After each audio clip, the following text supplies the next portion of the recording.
Richard Hale sat in his giant dining room, surrounded by more food than 10 families could eat. Golden light poured through windows as tall as trees. Everything sparkled, the glasses, the plates, even the floor. But something felt wrong that morning, like a shadow hiding in all that brightness. He was reading his newspaper, not really paying attention to anything else, when he heard it. A tiny sound, a gasp, so quiet it was almost a whisper. Richard looked up. That's when he saw her. Clara stood near the doorway, holding a silver tray. Her hands were shaking, not just a little bit. They were trembling like leaves in a storm. The cups on the tray rattled against each other, making soft clinking sounds that seemed loud in the quiet room. But it wasn't the shaking that made Richard stare. It was her arm. Clara's left arm hung at a strange angle, wrapped in bandages that looked old and dirty. The white cloth had turned gray and yellow in spots. A splint made from wooden sticks poked out from under her navy blue uniform sleeve. Richard could see dark bruises creeping out from beneath the bandages, purple and green and ugly, spreading across her brown skin like spilled ink. How had he never noticed before? Clara was young, maybe 20 years old. Her face was smooth and kind, but her eyes looked tired, the kind of tired that comes from holding in tears for too long. She kept her gaze down, staring at the tray as if looking up might break her into pieces. "Clara," Richard said, his voice cutting through the silence like a knife. "What happened to your arm?" Clara froze. The tray shook harder. I had a small accident, sir," she whispered. Her voice was so soft Richard had to lean forward to hear. "It's nothing. I can still work. Please, sir, I can still work." The fear in her voice made Richard's stomach twist. "Put the tray down," he said. Clara carefully set the tray on the table. Richard could see beads of sweat on her forehead, even though the room was cool. When she straightened up, she winced. A flash of pain crossed her face, so quick she probably thought no one saw it. But Richard saw it. "That doesn't look like nothing to me," Richard said, standing up from his chair. He was a tall man with sharp gray eyes and silver hair combed perfectly back. People were usually scared of him. Business partners, company workers, even his own family. They all treated him like a king who might explode at any moment. But right now, Richard didn't feel like a king. He felt like someone who had been asleep for a very long time and just woke up. "When did this happen?" he asked. 3 days ago, sir," Clara said quietly. She still wouldn't look at him. 3 days? Richard felt anger bubbling up inside him. Why was she working with a broken arm? Why hadn't anyone told him? Why hadn't he noticed? Before he could ask more questions, the dining room door swung open. Margaret walked in. Richard's wife moved like a queen inspecting her kingdom. She wore a dress the color of ice, and her blonde hair was pulled back, so tight it made her face look sharp and mean. Her blue eyes were cold as winter. "Richard, darling, why are you standing?"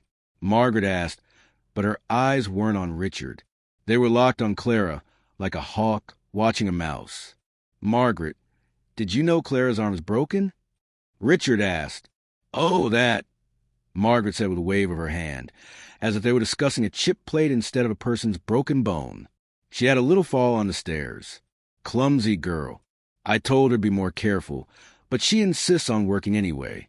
Very dedicated." Something about the way Margaret said it made Richard's skin crawl. It sounded practiced, like words she'd rehearsed in front of a mirror. "A fall," Richard repeated. He looked at Clara. "Is that what happened?" Clara's whole body went stiff. Her good hand clenched into a fist, then slowly relaxed. For just a second, one tiny moment, her eyes flicked toward Margaret, and Richard saw something that made his blood run cold. Pure terror. "Yes, sir," Clara whispered. "I fell down the stairs." But Richard heard what she didn't say. He heard it in the shakiness of her voice, in the way she couldn't stop trembling, in how she looked at Margaret like a rabbit looks at a wolf. She was lying, and she was lying because she was scared. Richard glanced around the dining room. 3 other staff members had quietly entered to prepare breakfast. A young man named Thomas stood by the wall, polishing silver that was already shiny. An older woman named Mrs. Perry arranged flowers that didn't need arranging. A teenage boy named James pretended to straighten curtains that were perfectly straight. But none of them were really doing their jobs. They were all watching, waiting. Their faces showed the same expression Clara wore. Fear mixed with something else. Something that looked like guilt, like they all knew a terrible secret and were trapped by it. The mansion suddenly felt different to Richard. He'd lived here for 15 years, walked these halls 1,000 times, eaten breakfast in this room almost every single day. But he'd never really seen it before. Not like this. The golden light didn't seem so beautiful anymore. The sparkling glasses and shiny floors felt wrong, like pretty wrapping paper on a box full of something rotten. "Clara," Richard said slowly, "have you seen a doctor?" "No, sir." "Why not?" Silence. It was Margaret who answered. "Doctors are expensive, Richard. For a simple fall, the girl can't afford to waste money on. She has a broken arm." Richard's voice came out louder than he meant. Everyone in the room jumped. Margaret's face turned red, then white. Her mouth became a thin, angry line. "Richard, we can discuss this later," she said in a voice as cold as ice water. "Clara has work to do. Don't we, Clara?" "Yes, ma'am," Clara whispered automatically. Richard watched as Clara picked up the tray with her good hand, her broken arm hanging useless at her side. She turned to leave, moving slowly, carefully, like every step hurt. And suddenly, Richard couldn't let her go. "Wait," he said. Everyone froze. Richard didn't know what he was going to say next. He only knew that something terrible was happening in his house, right under his nose, and he'd been too blind or too busy to see it. The mansion was full of secrets. And Clara's broken arm was just the beginning. Richard looked at his wife, at Clara's frightened face, at the watching staff who seemed to be holding their breath. "Someone," Richard said quietly, dangerously, "is going to tell me the truth." The room held its breath. Outside, birds sang their morning songs. Inside, a storm was coming. And nothing in the mansion would ever be the same again. Margaret's eyes flashed with warning. "Richard, this is ridiculous." The girl fell. End of story. Now let her get back to work before breakfast gets cold. But Richard didn't move. He kept staring at Clara, at her trembling shoulders, at the way she seemed to shrink into herself like she wished she could disappear. "Everyone else, leave us," Richard said firmly. Thomas, Mrs. Perry, and James practically ran from a room. Their footsteps echoed down the marble hallway, quick and scared. "Richard," Margaret's voice turned sharp as broken glass. "What are you doing?" "I'm trying to understand why my wife thinks it's acceptable for our staff to work with broken bones," Richard said. Each word came out slow and heavy. "She chose to work. I didn't force her." Margaret shot back. Richard turned to Clara. "Is that true? Did you choose to keep working with a broken arm?" Clara's lips trembled. I need this job, sir. My mother is sick. My little brother needs school supplies. If I stop working, even for a day, Her voice cracked and she stopped talking.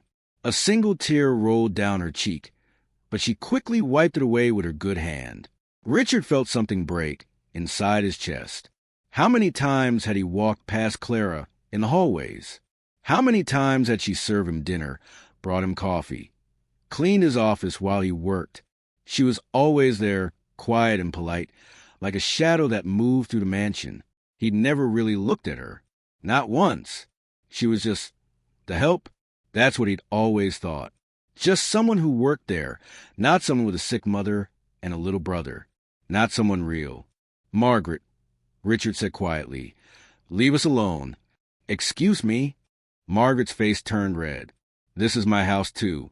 I won't be ordered around like..." "Leave." Richard's voice boomed through the dining room like thunder. For a moment, Margaret looked like she might argue. Her hands clenched into fists. Her jaw got tight.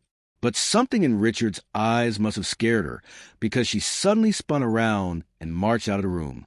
The door slammed behind her so hard the windows rattled. Now it was just Richard and Clara. The silence felt thick and heavy. "Clara," Richard said gently, "I need you to tell me what really happened. And I promise, I swear to you, nothing bad will happen if you tell the truth." Clara shook her head. More tears came now, streaming down her face. "I can't, sir. Please don't make me. I need this job. My family needs this job. You'll keep your job, Richard promised. No matter what you tell me, you will keep your job. Do you understand? Clara looked up at him for the first time. Her eyes were wide and wet with tears. She searched his face, looking for something. Maybe kindness, maybe honesty, maybe hope. I really did fall, she whispered. But the way she said it, Richard knew she was still lying. Or at least, not telling the whole truth. Before Richard could say anything else, there was a soft knock on the door. Come in, Richard called. The door opened slowly. Mrs. Perry peeked her head inside. She was an older woman with gray hair and kind eyes that had seen too much sadness. Sir, Mrs. Perry said nervously, may I speak with you? In private. Richard looked at Clara. Wait here. Sit down. Rest. Clara sank into a chair, looking exhausted and scared. Richard stepped into the hallway with Mrs. Perry. The older woman's hands were shaking as she closed the door behind them. Mrs. Perry, do you know what happened to Clara? Richard asked. Mrs. Perry glanced around the hallway like she was checking for spies. When she spoke, her voice was barely a whisper. Sir, I wasn't supposed to see it. None of us were. But I was upstairs, changing the bedsheets in the guest room, and I heard shouting. Shouting? Yes, sir. It was Mrs. Hale. She was very angry. Clara had accidentally broken one of the good china plates while washing dishes. It was an accident. Truly, the plate was slippery and it just slipped. Richard's heart started beating faster. What happened then? Mrs. Perry's eyes filled with tears. Mrs. Hale started screaming at Clara, called her terrible names, said she was worthless, clumsy, stupid. Clara apologized, over and over, but Mrs. Hale just got angrier. And then what? Richard's voice was hard as stone. Mrs. Hale pushed her, sir, pushed her hard. Clara fell backward and tumbled down the service stairs. I heard the crash. By the time I got there, Clara was at the bottom, crying and holding her arm. Mrs. Hale was standing at the top of the stairs, and she looked angry that Clara was crying, like Clara was causing trouble on purpose. Richard felt like the floor was dropping away beneath him. His wife, his Margaret, she had pushed Clara down the stairs over a broken plate. Did anyone else see this? He asked. Thomas was in the kitchen. Sir, he saw it too. And James was nearby. We all saw. Then why didn't anyone tell me? Richard's voice cracked with frustration. Mrs. Perry looked down at her shoes. Because Mrs. Hale told us if anyone said anything, we'd all be fired. She said Clara was clumsy and fell on her own, and that's the story we had to tell. She said if Clara wanted to keep her job and feed her family, she'd say the same thing. Richard felt sick.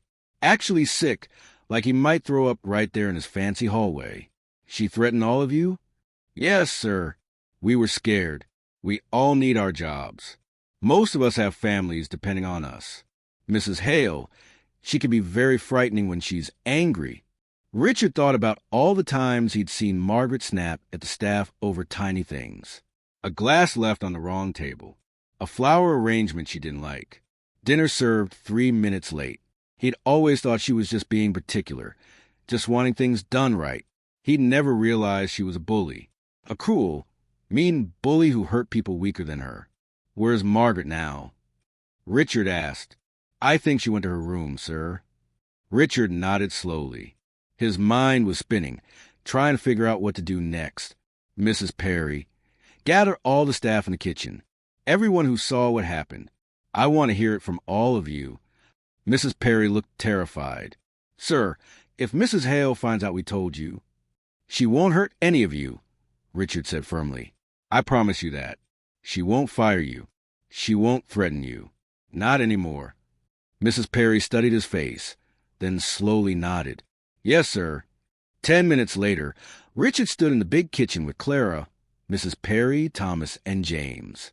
They all looked nervous, fidgeting and glancing at the door like Margaret might burst in at any second. Thomas spoke first. He was a skinny young man with dark hair and frightened eyes. I saw everything, sir. Mrs. Hale pushed Miss Clara. It wasn't an accident. The plate breaking was an accident, but the push, that was on purpose. James, barely 16 years old, nodded quickly. I was bringing up laundry from the basement. I saw Mrs. Hale push her. Miss Clara screamed as she fell. It was awful, sir, the sound she made when she hit the bottom. Clara sat at the kitchen table, crying quietly into her good hand. Richard felt anger burning in his chest, hot and fierce like a fire. But underneath the anger was something else. Shame. Deep, terrible shame. How had he let this happen? How had he been so blind? He'd spent years building his steel company, making millions of dollars, buying this enormous mansion, filling it with expensive things. But he'd never once thought about the people who cleaned his house, cooked his food, made his life comfortable. They were just there, like furniture, like decorations. But they weren't decorations. They were people, real people with mothers and brothers and broken arms and fears. And his wife had hurt one of them, hurt her badly, then threatened everyone to keep them quiet. "Thank you for telling me," Richard said to his staff. "I know it was hard. I know you were scared, but you did the right thing." He turned to Clara. She looked up at him with red, swollen eyes. "Clara, I am so sorry," Richard said, and he meant it with his whole heart. "This should never have happened. You should never have been hurt, and you should never have been forced to work while injured." "It's okay, sir," Clara whispered. "No," Richard said firmly. "It's not okay. It's very, very not okay." He took a deep breath. He knew what he had to do now. It wouldn't be easy. Margaret would be furious. There would be fights and screaming, and maybe even worse. But for the first time in years, Richard knew exactly what was right. "Come with me," he said to Clara. "All of you, come with me." They followed him through the mansion, up the grand staircase, down the long hallway lined with expensive paintings that Richard suddenly hated. He stopped at Margaret's bedroom door and knocked. Hard. "What?" Margaret's voice snapped from inside. Richard opened the door. Margaret sat at her vanity, fixing her makeup. She glanced at Richard in the mirror, then saw the staff behind him. Her face went white. "What is this?" she asked coldly. Richard looked at his wife, really looked at her, and saw a stranger. "We need to talk," Richard said. "Right now. About what you did to Clara." The room went silent. Outside the window, clouds covered the sun. The mansion, so bright before, suddenly felt dark and cold. And the truth, after hiding for so long, finally stepped into the light. Margaret stood up from her vanity, her face twisted with anger. "How dare you bring them into my private room? Get them out. Now." "No," Richard said simply. That one word hung in the air like a bell that couldn't stop ringing. Margaret's mouth fell open. In 15 years of marriage, Richard had never told her no. Not once. He'd always been too busy with work, too tired to argue, too willing to let her run the household however she wanted. But not anymore. "I know what you did," Richard said quietly. "I know you pushed Clara down the stairs." "That's a lie." Margaret shrieked. She fell. "She's clumsy and careless." And she fell. "Are you really going to believe servants over your own wife?" Richard looked at Mrs. Perry, at Thomas, at young James. Their faces were scared but honest. Then he looked at Clara, still trembling, still crying, still holding her broken arm. "Yes," Richard said. "I believe them, because they're telling the truth." Margaret's face turned purple with rage. "You believe them? These people who we pay? They'd say anything to cause trouble. Clara probably wants money from us. This is probably all a plan to..." "Enough." Richard's voice exploded through the room like a cannon. Everyone jumped. Even Margaret took a step backward. Richard had never yelled like that before. Not at anyone. But something inside him had snapped, not in anger at Clara or the staff, but at himself, at his own blindness, at all the years he'd wasted not paying attention. "I've heard enough lies," Richard said, his voice shaking. "Mrs. Perry saw you push her. Thomas saw it. James saw it. 3 people, Margaret. 3 honest people who have worked in this house for years. People who were so terrified of you that they kept quiet while Clara worked with a broken arm for 3 days. She wanted to work. Margaret protested. Because you threatened to fire her. Richard shot back. Because you threatened to fire all of them if anyone told the truth. Margaret's mouth opened and closed like a fish. For once in her life, she had nothing to say. Richard turned to Clara. The young woman looked like she wanted to disappear into the floor. Clara, I want you to answer one question, Richard said gently, and I want you to tell the truth. Did Margaret push you down the stairs? Clara's whole body trembled. She looked at Margaret, then at Richard, then down at her broken arm. Tears streamed down her face. I can't, sir. Please don't make me say it. My family needs. Your family will be taken care of, Richard interrupted. No matter what you say, no matter what happens, I give you my word. Your job is safe. Your family is safe. Now, please, Clara, tell me the truth. The room was so quiet you could hear everyone breathing. Clara took a shaky breath. Then another. Then, in a voice barely louder than a whisper, she said, Yes, sir. Mrs. Hale pushed me. I broke a plate by accident, and she got very angry. She called me names, and then she pushed me hard. I tried to catch myself, but I couldn't. I fell all the way down the stairs and landed on my arm. I heard it crack when I hit the floor.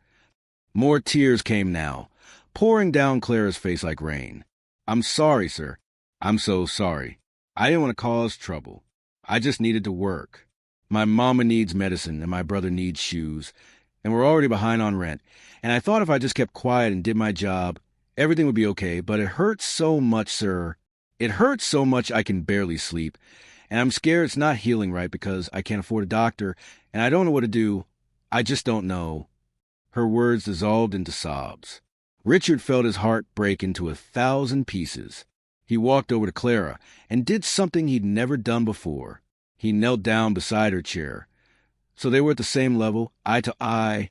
He pulled a handkerchief from his pocket and gently handed it to her. You have nothing to be sorry for, Richard said softly. Nothing. Do you understand me? Clara shook her head, crying too hard to speak. Richard looked up at Margaret. His wife stood frozen by her vanity, her face pale and shocked. She'd probably never expected Clara to actually tell the truth. She thought her threats and fears would keep everyone quiet forever. Pack your things, Richard said to Margaret. What? Margaret gasped. You're leaving. Today. You can stay at your sister's house while we figure out what happens next. But you're not staying here. Not after what you did. You can't throw me out of my own house. Margaret screamed. It's my house, Richard said coldly. I bought it. My money paid for every brick, every window, every piece of furniture. And I will not allow someone who hurts defenseless people to live under my roof. Margaret looked like she'd been slapped. Richard, please. I lost my temper. The plate was expensive, and I didn't mean to hurt her that badly. It was an accident. You pushed her down a flight of stairs, Richard said. That's not an accident. That's assault. That's a crime. And if Clara wanted to, she could have you arrested. Clara's eyes went wide. Oh, no, sir, I don't want. I know, Richard said kindly. You're a good person, Clara. Much better than either of us deserve. He looked back at Margaret. You have 1 hour to pack. Then I want you gone. Margaret opened her mouth to argue, but something in Richard's eyes stopped her. She'd never seen him like this before, strong, certain, unmovable. She looked around at the staff, maybe hoping someone would defend her, but they all just stared back with faces that said, You got what you deserved. Without another word, Margaret grabbed a suitcase from her closet and started throwing clothes into it. Richard stood up and gently touched Clara's shoulder. Come with me. You too, Mrs. Perry. He led them downstairs to his office, a big room with dark wood and tall bookshelves. He sat at his desk and picked up the phone. Who are you calling, sir? Mrs. Perry asked. The best doctor in the city? Richard said. Clara needs proper medical care. Immediately. But, sir, I can't afford, Clara started. I'm paying for everything, Richard said firmly. Doctor visits, x-rays, whatever medicine you need, physical therapy if your arm needs it, everything. And while you're recovering, You'll still get your full salary. You're not losing a single penny." Clara stared at him like he just told her the sun was green. "Sir, I don't understand. Why would you do that?" Richard looked at this young woman with her broken arm and her scared eyes and her big heart that worried about everyone but herself.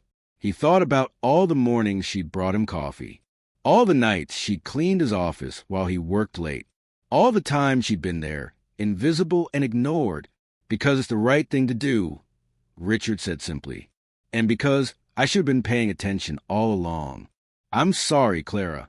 I'm so deeply sorry that this happened to you in my house, under my watch. I failed you, but I'm going to make it right. I promise you that." The doctor arrived within an hour. He examined Clara's arm and shook his head sadly. "The break is bad, and it's been left untreated too long," the doctor said. "She needs immediate care. I'll need to reset the bone properly and put it in a real cast. She'll need to stay off work for at least 6 weeks." 6 weeks? Clara gasped. "But my family will be taken care of," Richard interrupted. "Clara, I'm giving you 6 weeks paid leave, full salary. And when you come back, if you want to come back, you'll have a raise." Clara burst into tears again. But this time, they weren't tears of pain or fear. They were tears of relief, of gratitude, of hope. Mrs. Perry hugged her gently, careful not to hurt her arm. The doctor took Clara to the hospital. Richard made sure she was driven there in his best car, with instructions that she should receive the finest care available. That evening, Richard sat alone in his dining room. The mansion felt different now, quieter, emptier. Margaret was gone. The other staff moved through the halls more freely, like prisoners who just discovered their cell doors were unlocked. Mrs. Perry brought Richard his dinner, a simple meal, nothing fancy. "How is Clara doing?" Richard asked. "The hospital called, sir. Her arm has been properly set and casted. She'll stay overnight for observation. Then she can go home tomorrow. She wanted me to tell you. She wanted me to say thank you." Richard nodded slowly. "Mrs. Perry, I need to ask you something. How long has Margaret been treating the staff this way?" Mrs. Perry hesitated. "Years, sir. Not always physical, but she's been cruel for a long time. Most of us learned to just stay quiet and take it. It was easier than losing our jobs." Richard closed his eyes. Years. This had been happening for years, right under his nose, and he'd never noticed. "That changes now," Richard said firmly. "If anyone on my staff is ever hurt or threatened or treated badly, I want to know immediately. Do you understand? You come straight to me." "Yes, sir," Mrs. Perry said, smiling for the first time in what looked like forever. Over the next few weeks, the mansion transformed. With Margaret gone, the staff began to relax. They smiled more. They talked more freely. The air itself felt lighter, like a heavy blanket had been lifted. Richard started actually talking to his employees. He learned their names, asked about their families, listened to their stories. He discovered that Thomas was saving money for college, that Mrs. Perry had 3 grandchildren she adored, that young James wanted to be a chef someday. They weren't just staff anymore. They were people, real, whole, complete people with dreams and fears and lives that mattered. 6 weeks later, Clara returned to work. Her arm was healed, though it would always carry a small scar. She walked into the mansion nervously, not sure what to expect. Richard met her in the foyer. "Clara, welcome back. How's the arm?" "Much better, sir," Clara said, flexing her fingers. "The doctor said it healed perfectly, thanks to you, sir." "I'm glad," Richard said. Then he handed her an envelope. "What's this?" Clara asked. "Your new contract. You'll see your salary has been increased, as I promised. But there's something else. I'm also setting up a fund for your mother's medical care and your brother's education. Consider it compensation for what you went through." Clara opened the envelope with shaking hands. When she saw the numbers written there, her eyes went wide as moons. "Sir, this is too much. I can't possibly." "You can and you will," Richard said gently. "Clara, you taught me something important. You taught me that true wealth isn't about money or mansions or expensive things. It's about treating people with dignity and respect. It's about using whatever power you have to protect those who need protecting. He paused, then added quietly, "You made me remember how to be human again. That's worth more than any amount of money." Clara's eyes filled with tears, but she was smiling. "Thank you, sir. You don't know what this means to my family." "To me?" Richard smiled back. "I think I do."